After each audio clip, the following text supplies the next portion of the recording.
Welcome back to Way of the Wrench, and on today's very special episode, we are going to be installing our monitors inside of our Backbox and get this puppy put back onto the main cabinet. How cool is that? Let's go!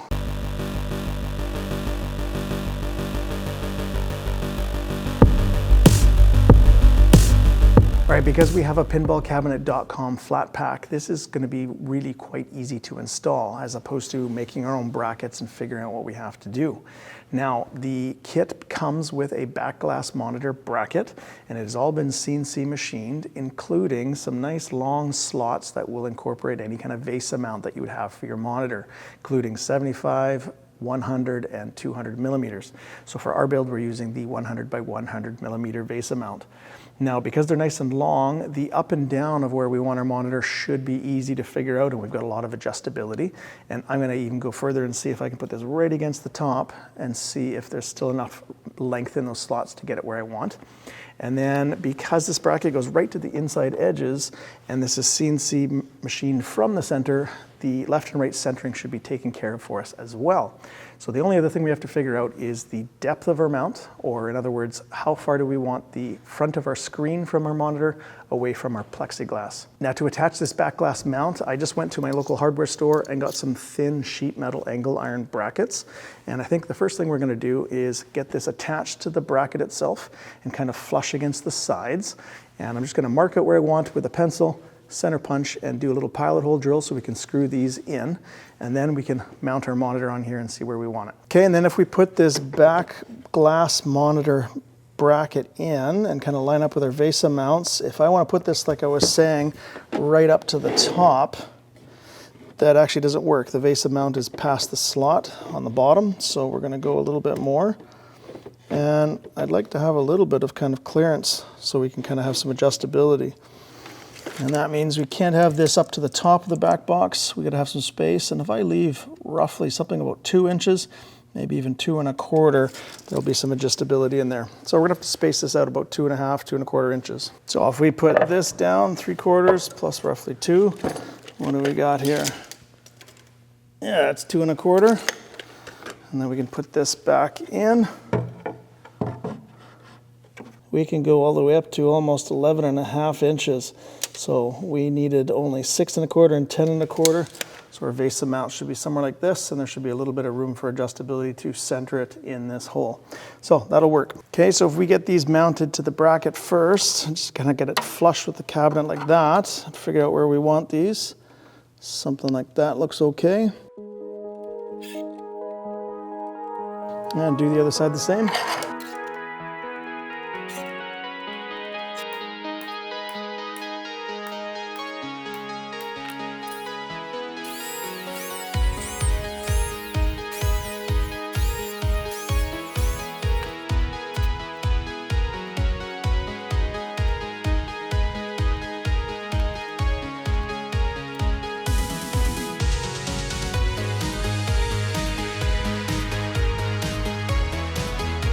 Okay, in order to figure out how deep you can go with these screws to make sure that you don't go into your screen and damage it, very lightly screw this down until it stops moving. Just very lightly, key. Then take a ruler and measure from the back to the underside of the head. So in this case, this is 21 millimeters. Take it out. Okay, and then measure the overall length of the screw. So in this case, that's 35 millimeters minus 19. That leaves us with 16 millimeters. So there is 16 millimeters of depth of thread for this to screw into our TV. Now we don't want to go right to 16. We want to back off a couple millimeters so that when we tighten it up, we're not going into the actual monitor and damaging it. Okay, and then put a washer or two on the back of your screw and put it through your actual mount and measure what is sticking out here. And in this case, this thing measures out 12 millimeters. And so we're not going past our 16 mil, so we should be okay. And when we go to screw this in, we're going to be able to see how much actual thread is actually going in and see if that's going to be enough for us. Okay, it looks like there's about 5 or 6 mil, so that should be good enough.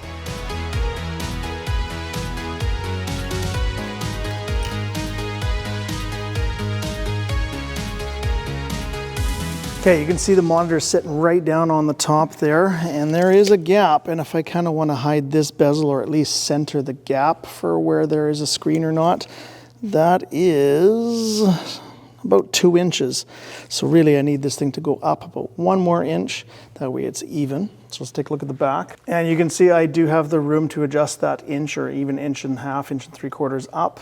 And so I could do that way, or I could literally just stick another thing underneath here to go a little bit up more and make this a little even on this bracket. So I might just do that. And off camera, I found a couple offcut pieces that I was able to lift this up and put it down back on it to raise that height up. And now let's check whether it's even or not. Okay, so now if I measure at the bottom, I'm getting 30 millimeters, and from where the edge of the screen is, so not counting the thicker bottom bezel, I am getting 30 mil. So this is now centered this way, and it will be centered that way. So that's a good place for that one. Now, as for setting the depth and making sure that the left and right are even and top and bottom are parallel, I found some 1/8 inch particle board in the shop that nicely fits that machined groove for the plexiglass.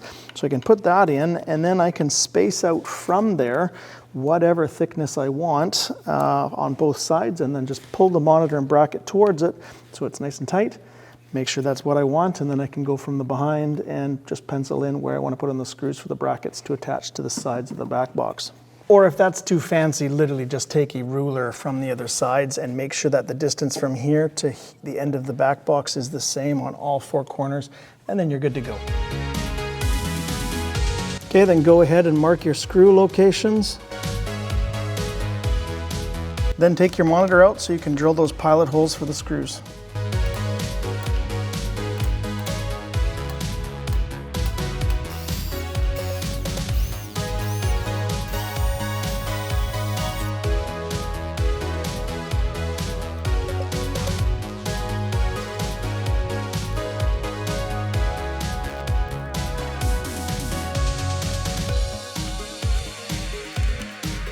All right, that looks awesome, and I think at this point we can save some space and put this back onto the cabinet and continue working on it there.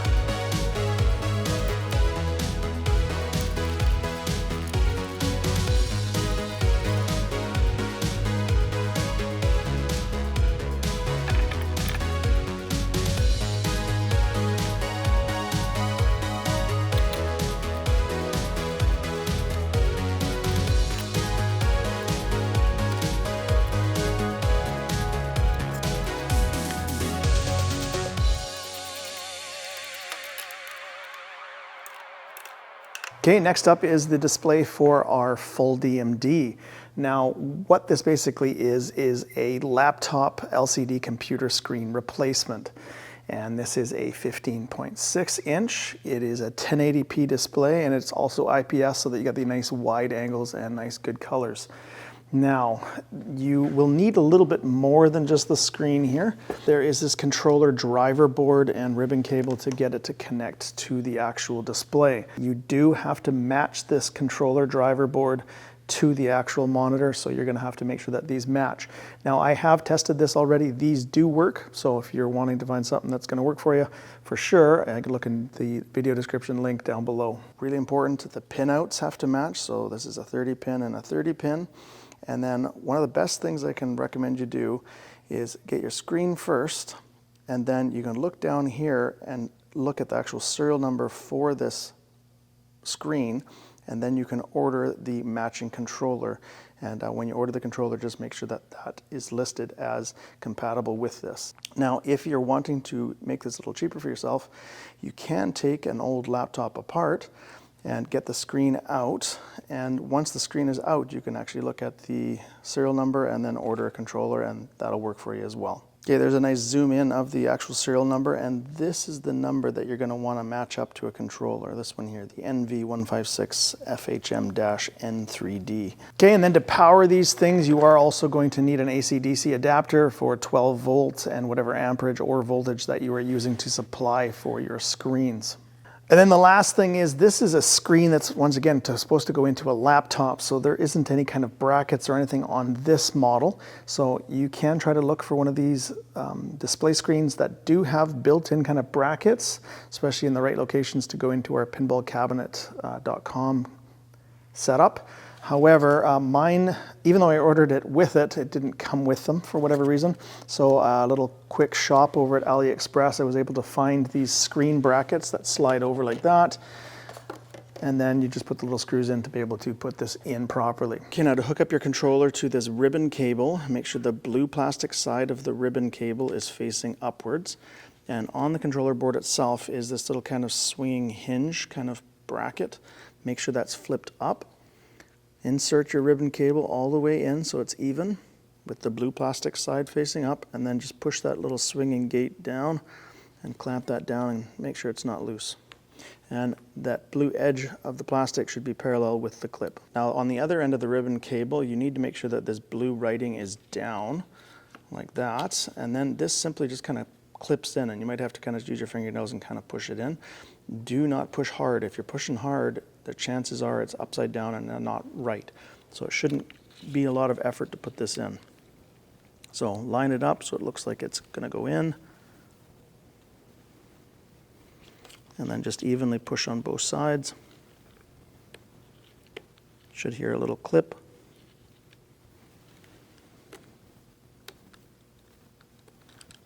And make sure both sides are seated. Now on my controller board, it already came with this ribbon cable hooked up already to this controller board. If not, just plug it in. It is literally color coded and it only will go on one way because of the shape of the plug. Okay, with this hooked up, let's go test it. Okay, and just hook up your power supply and an HDMI source so we can test this. And if it didn't turn on automatically, just turn it on. And there we go. This is a good setup, so let's go ahead and put it on the cabinet. Okay, take the protective screen off because you won't be able to take it off after it's installed.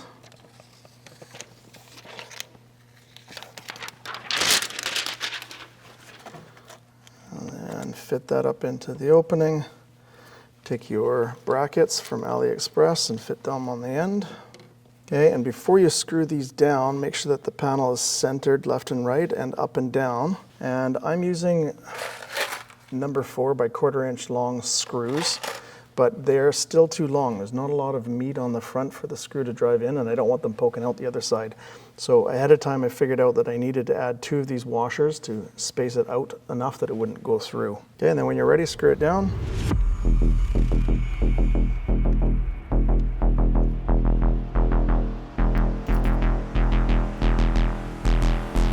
Don't go very tight. These are tiny little screws and a delicate little LCD panel. Okay, and then figured out a place for these controller boards. You could put some double-sided Velcro tape and put it back up here. I think what I'm going to do is use some of these computer standoffs, mount it, and kind of mount one like this, maybe the one over here, just so I can have easy access and it's out of the way.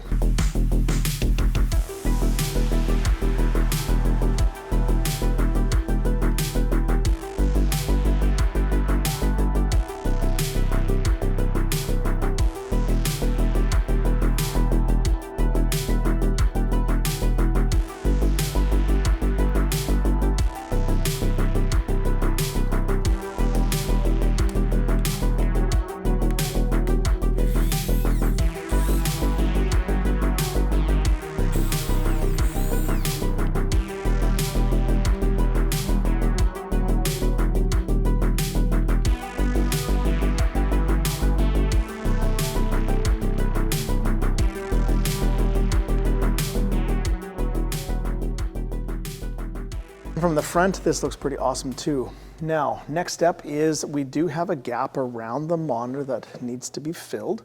So we are going to use the plexiglass from pinballcabinet.com, and we're going to mask off so that we can spray paint a bezel around here so you won't see that gap. So let me show you how to do that. Right, so this is the plexiglass here, and it kind of just sits in that pocket this way, up and down, and so there's a little bit of clearance, a couple of mil, so it's going to end up resting on the top of the speaker panel. And then the ends go in about halfway on that 3/4 inch material on both sides.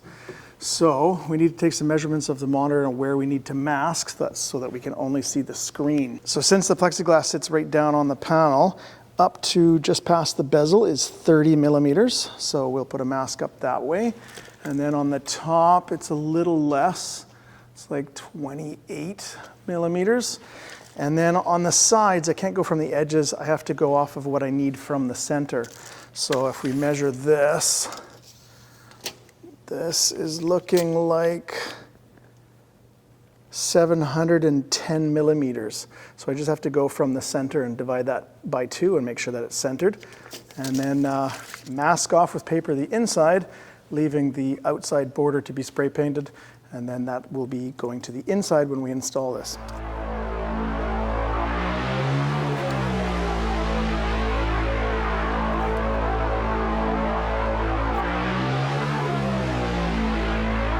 So measure the width of your plexiglass minus the amount that you want of the screen showing. So for me, that ends up with 62 millimeters, and then divide that by 2, and that's what each side should be masked off to. So in this case, it is 31 mil per side.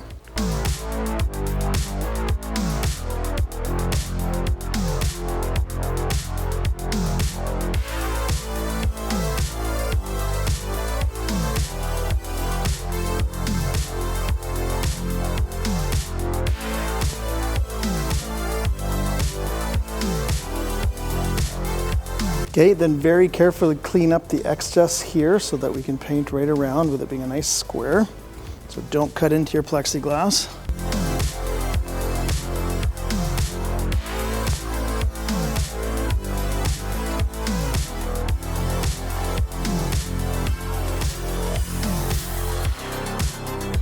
Okay, and then just get some paper or cardboard and mask out the centerpiece so we don't spray on there.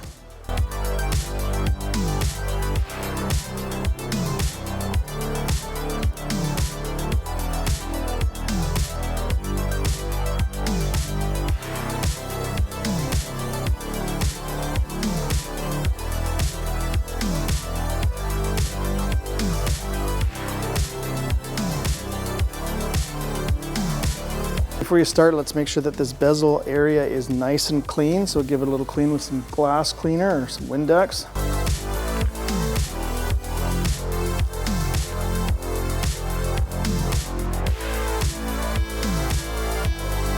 Okay, now before you start painting this with some god-awful spray paint that literally reacts with the plastic and melts it, do a little research. Acrylics should be fine, so you can use anything like a Krylon acrylic, or I'm going to be using a Rust-Oleum, which is a paint and primer, which it says it's for plastic, so this should be okay. Now we're going to spray the back side of this, and when you look from the front, it will look shiny. So I recommend, instead of doing like a gloss, I recommend you do kind of like a flat or an ultra flat look. And it seems like it would be flat from the front, but it won't be. It'll be shiny, trust me. And when you go to spray this, do very light coats. You can always do more coats after about 10-15 minutes, and then just get it so that you can't see through it. And if you need to check, you can peel back the plastic and take a look through it. And then before you start painting, you're going to give this a really hard shake, about 2 or 3 minutes worth, until you can hear that mixing ball literally slamming against the bottom here. That's when you'll know you're ready. And then when you go to spray, keep in mind there is an arrow pointing in the direction of the spray. Keep it about 6 to 8 inches away from the material. Start with it off and then go across the material completely off on the other side before you let up. And just overlap roughly 50%. And if you need to make another coat, I'd wait 10 to 15 minutes before you do that. And then leave this overnight and you should be good to go to peel that off.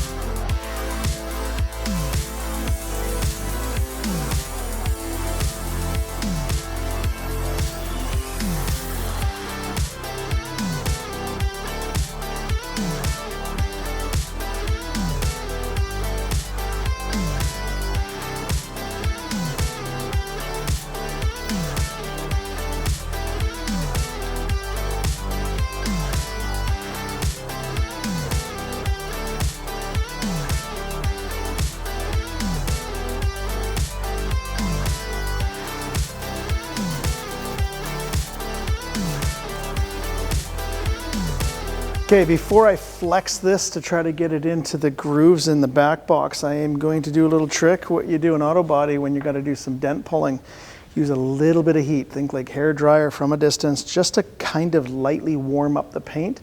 That way it makes it a little bit more flexible and you reduce the risk of having chips or cracks. When you put this in, make sure your black painted bezel is to the back side and the other side is facing forward. And what we're going to do is we're going to try to fit it in one side, and we're going to have to kind of flex this out, holding it by the middle until we can get the other side in. Hopefully this is going to go in pretty smooth. And I'm going to start by stripping off the plastic protective cover on one side here. All right, here we go. Okay, and then we'll peel off this edge too, so we don't have to fight that off.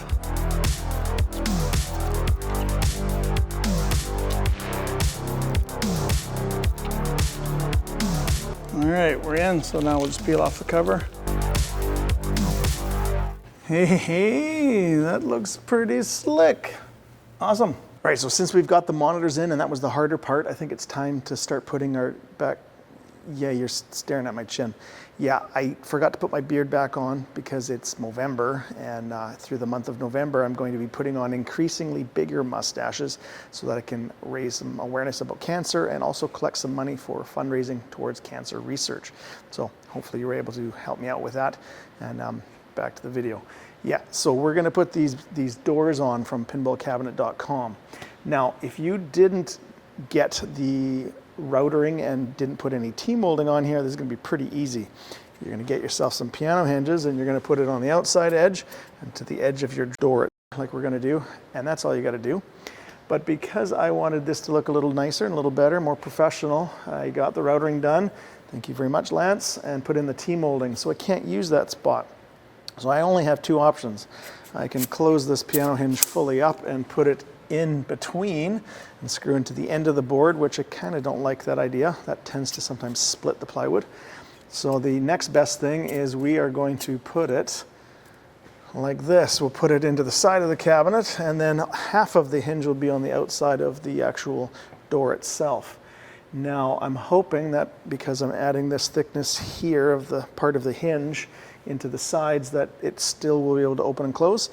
Worst case, I may have to take a little slice evenly off both sides, maybe a mil or two, just so that the doors don't hit. But we'll see, we may not need to do that. But if you are going to close that hinge up fully and put it in there on both sides, you are going to have to take a cut. So make sure you have a table saw ready for that. All right, so what you're gonna do is measure the back box, and then you gotta cut down the hinge using a hacksaw. So let's go do that.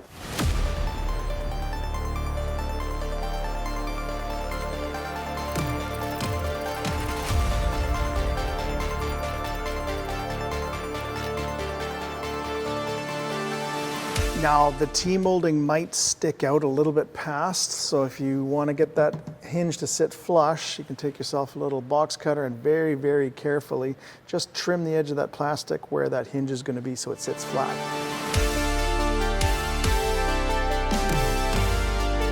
And once you got your hinge set up, make sure it's sitting right against the T-molding there, and I would raise it up and split the gap at the top and the bottom so it looks even.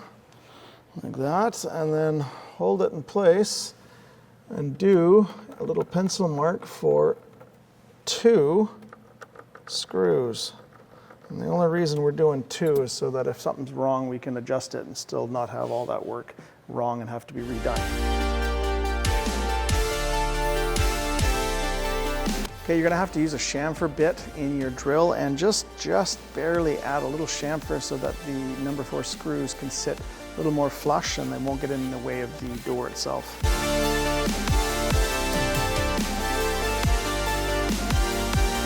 Now when you take your door and put it up against the hinge here, you're going to notice that there's going to be a little bit of play here. And in my case, there's roughly 1/4 of an inch of extra room there. So I've halved that, and I got 2 1/8 drill bits. And if I put one on both ends here, so one here and one on the other side, that's going to make sure that I have a nice even gap of 1/8 of an inch here, and it should split it evenly from the top and the bottom. And then all you got to do is push this door all the way in as far as it'll go, put this hinge flat, and then just mark out with a pencil where you want a couple screws, and then we can put them in and give it a swing test and make sure it's exactly how we want it.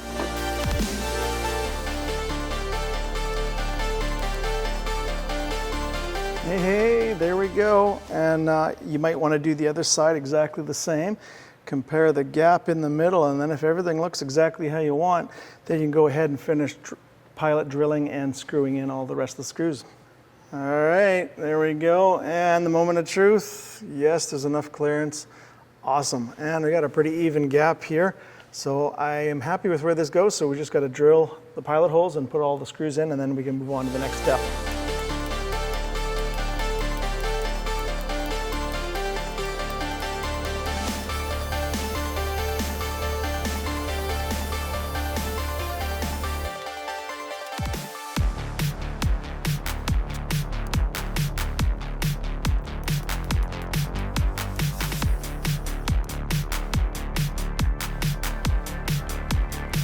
Now that we have these doors swinging like we want them on the hinges, we got to figure out how to keep it closed. Now, if this is just staying at home, you could totally get away with one of these double magnetic catches.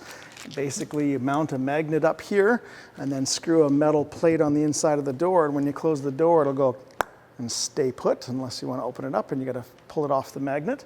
That would probably work, and maybe you'd have to attach a knob on here to do that. Or the other thing we can do is you can put on one of these elbow latches and put it on one of the doors so that when you close it, it literally locks in place. And the only way to open it is to pull on the little lever to get that one door to open up.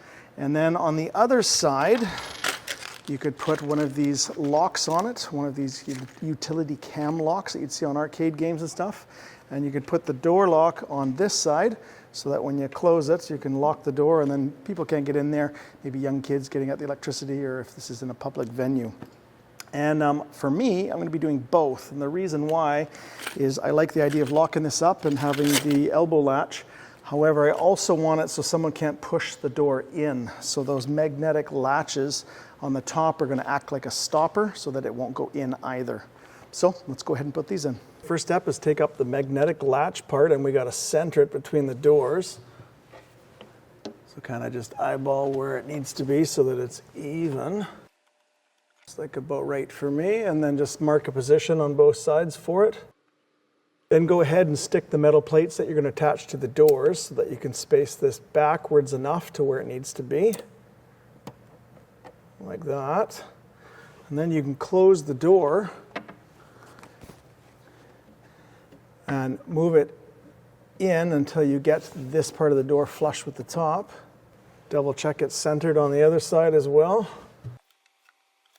And then there is a slot in there, so just kind of make a little mark in the center of the slot so that you do have some adjustability on this.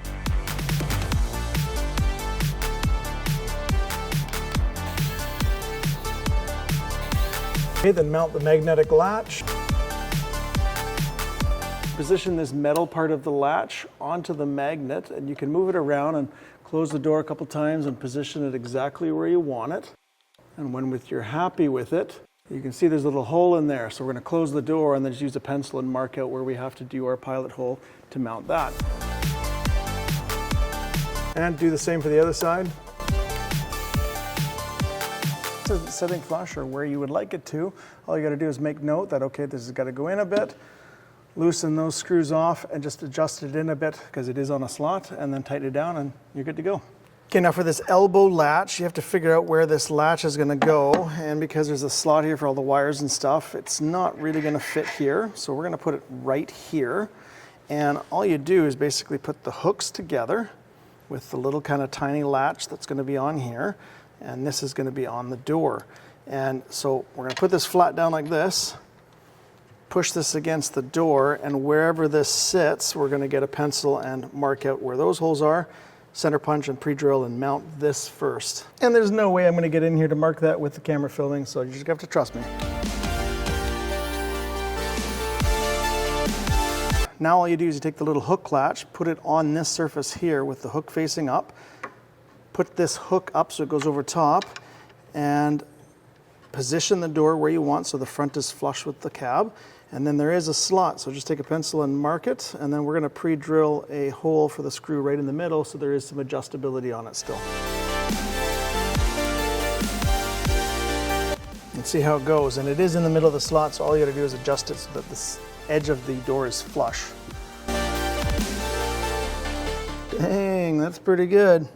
All right, next is figuring out where we want this latch to be. You can put it anywhere you want. I don't like the idea of going too high up the cabinet, and the latch is here, so why don't we put it just up from the bottom so we don't have any interference, somewhere around there.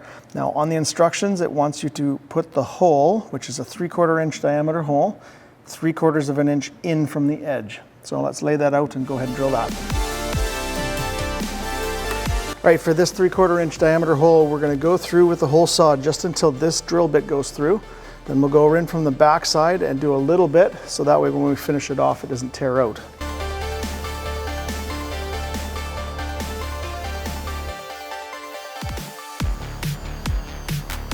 Okay, to install the lock, take everything off the back, and because it's 3/4 of an inch thick material, this kit wants you to use this collar. So put that in, and on the back side, this little plate goes on, and it has to be tapped in with a hammer because it's kind of has these little nails, and that kind of prevents the back of it from moving. So you might want to put the lock in first, position this on, give it a little tap so that you can make some indents, and then take this fully off, and then you can hammer it in from the back.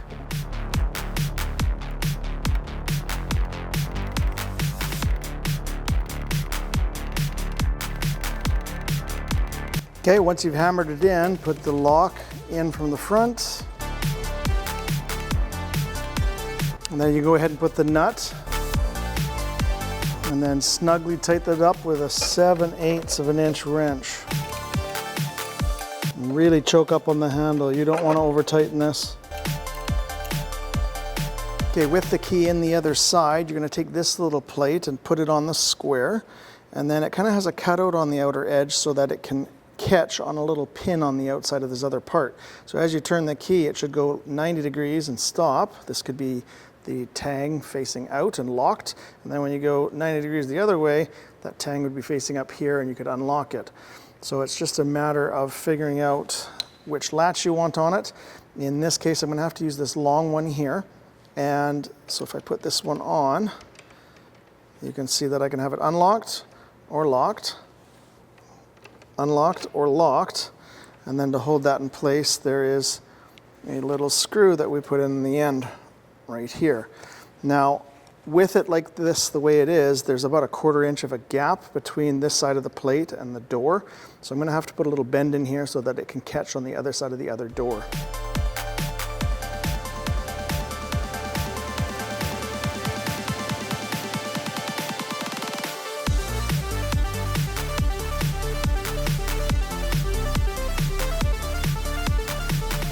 Okay, and a little back and forth with the hammer just to get it perfectly bent up how I like it.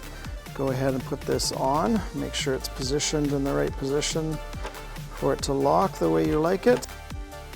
Like that. And then go ahead and put your screw in. There we go. Perfect. All right, let's give it a try.